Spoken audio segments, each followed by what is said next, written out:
Acrophobia or FOMO. Of course, acrophobia is the fear of heights, like this gentleman apparently is not feeling.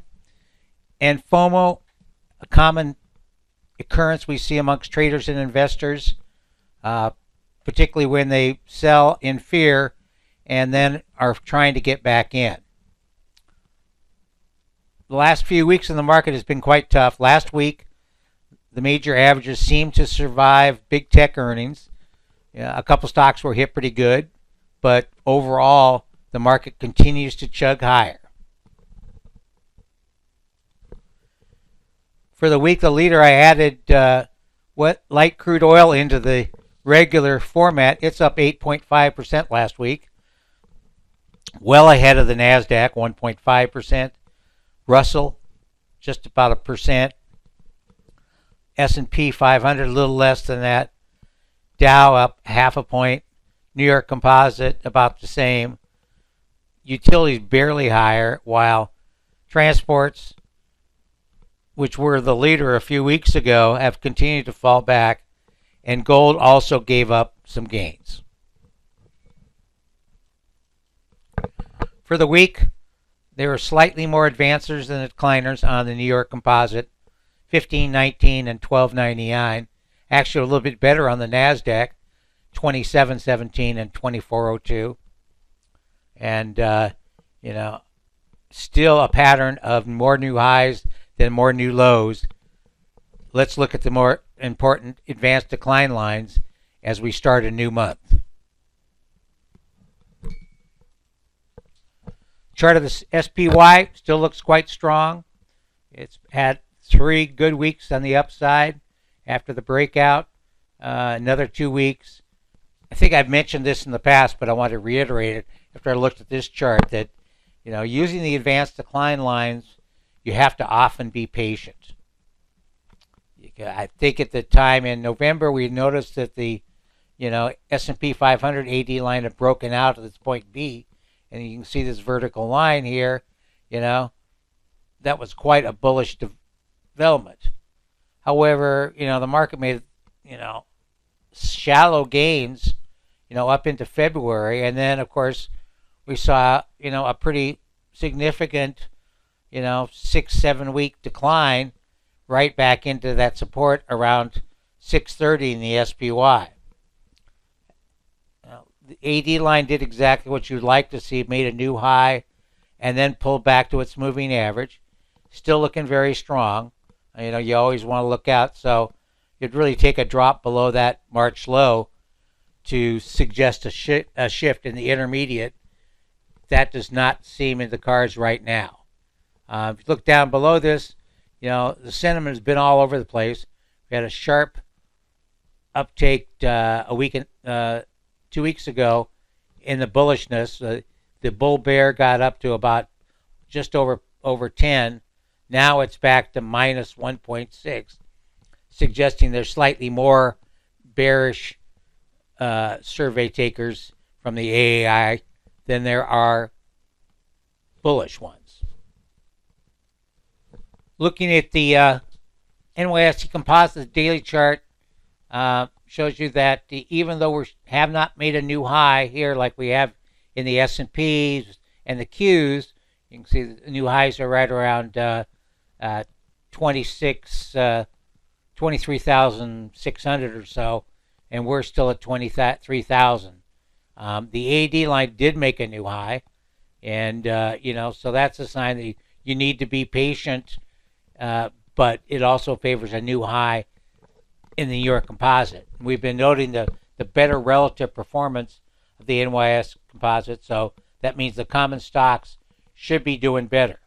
As we mentioned, here's another look at that bull bear, and down below here in red, we have the NAAIM, and they're pretty well invested. You can see that early in the year, they started reducing their exposure, up until March, and bottomed out right here with the market here, in March, and have since climbed up. So that still supports higher prices. The report we often quote for B of A fund managers shows that the cash levels are a bit higher, but nothing dramatic, certainly still under 5%. QQQ daily chart still looks pretty strong here. We broke out of this trading range, after a break to the downside in March. We thought that would probably hold. You can see very nicely it got down into the April, S1 before it turned higher.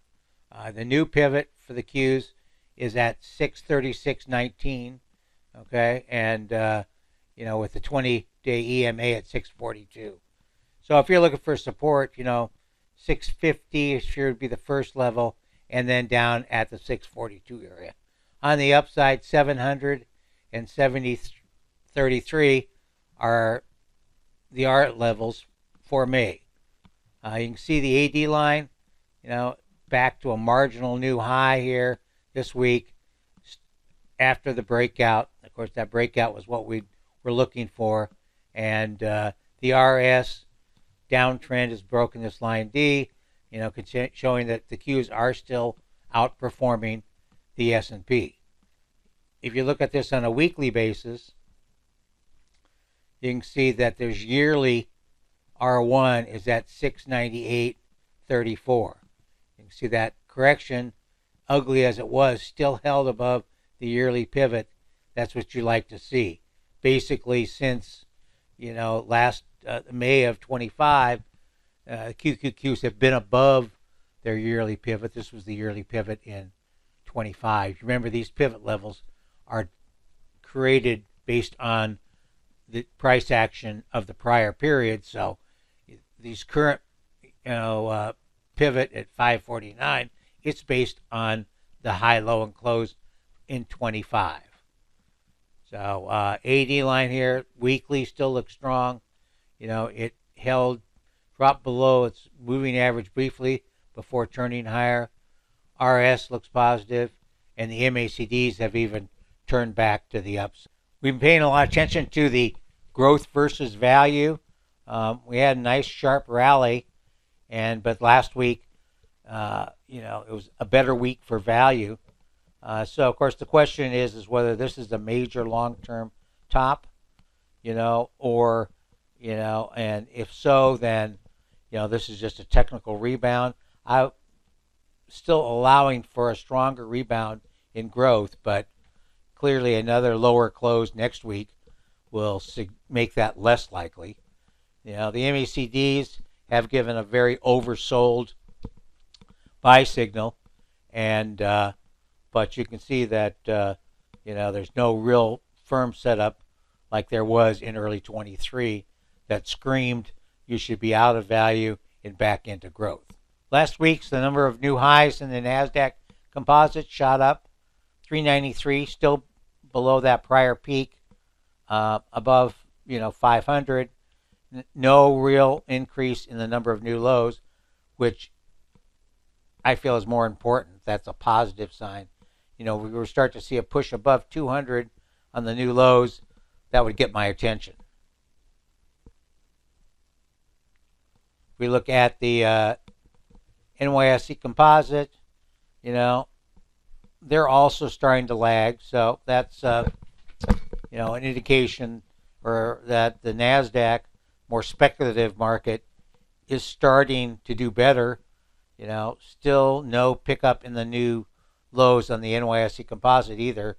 This peak here at 200, was a bit above the peak late in November of last year, but still not really given a sell signal, in my opinion. Looking at the SPY on a daily basis, you can see the close there was not, it was on the weak side. Obviously, we had a high of 724.87 and then closed at 720. So not really a bearish engulfing pattern, and it closed back below 710 or so would set the stage for a test of that strongly rising moving average, which is at 700, and of course the new pivot is at 694. AD line, the S&P AD line has been a leader since the pretty much the fall of 22, but currently it's lagging. You can see it peaked here, markets moved higher, it has not. You know, I don't think it's anything to get too worried about. You know, if we were to see a break below both of these lows, then the support connecting these two lows would need to hold. It's encouraging that the stocks only from the NYSE, it looks better, and the NYSE all looks even stronger. You know, it's still above its moving average. So, you know, they both broke out. So that's a good sign. And remember, the NYSE composite has not made a new high. So that favors that it will. The area that I find the most interesting is the small caps. This is the IJR and 600, a core small cap holding. You can see that, you know, it had a pretty good close on Friday, you know, and new pivots 132. Obviously, you wouldn't want to see us close back below that.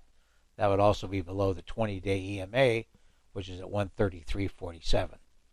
AD line positive after we got this breakout, and as is the RS. It's both showing a positive trend. And if you look at the weekly, you can see we cleared the yearly R1 resistance, R2 148.47. So 11 points up from, you know, here is not quite, you know, 10%, 6 or 8% move. But there are some of the, these are all Vanguard. In red, the small cap, the Vanguard World, not including U.S. small cap, Vanguard's small cap, and the small cap value. So, you know, interesting blend here. You can see that they've all acted pretty well off the March lows. You know, currently the VBK is leading. It's one I've had for, you know, 10 years or so in my portfolio, but I'll be looking to probably add to it. You know, the world, you know, overseas exposure, I think is still, you know, not a bad idea. All these show pretty positive weekly chart patterns. This is a chart of VBK, small cap growth. You can see, you know, just recently made a new high at 341. Had a pretty big pullback in, you know, 25, and since, you know, in a positive pattern. RS still shows it's outperforming the S&P, and the OBV is also positive. All of these look, if you don't have anything in small caps, you know, you might have a blend of some of these. Of course, this is less strong. Had made a marginal new high at the R1 yearly, but it also is positive. Still on, you know, the yearly pivot buy signal from way back here in April of 2025. And lastly, I guess I'll look at VB, you know, which is just another Vanguard, also new high, very similar. You can drill down and look at their components, and you'll see, you know, what the difference. Looking at some of the watch lists, this is the ETF report, new weekly positive signals on cloud and RPV. That's the Invesco S&P Pure Value play. And if you look down here further, you can see that, you know, growth 80%, value 100%. So value is still acting better here. Overall 77%. And, you know, no change really. You know, if you're playing the inverse ones, you should still be in the short ETFs as opposed to the long ones, which are 100% across the board.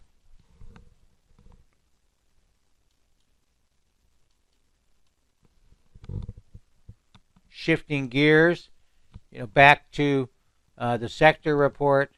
Also quite interesting. You can see crude oil here flipped back above its moving average. We were stopped out of our XOP position, but this looks pretty interesting here, so we'll be taking a look at. We have a couple of stock positions that are energy related. Materials, you know, not a good sign that they broke below that low. And also seasonally, you know, utilities or materials are one of the weaker sectors in May. Industrials also don't do too well. You can see that 58%, 54. So they could flip back below 50 if prices are lower this week. Still not encouraged by consumer discretionary. Still shows a potential bottom. What we were looking for is a move above this peak to confirm a bottom there. Lots of red here. So, Amazon, one of the few, as well as Tesla, is pretty much green across the board.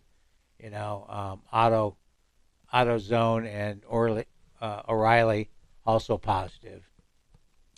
Consumer staples still looking weak, though there's some, Philip Morris, is positive. Mondelez gave a weekly positive signal in the past week.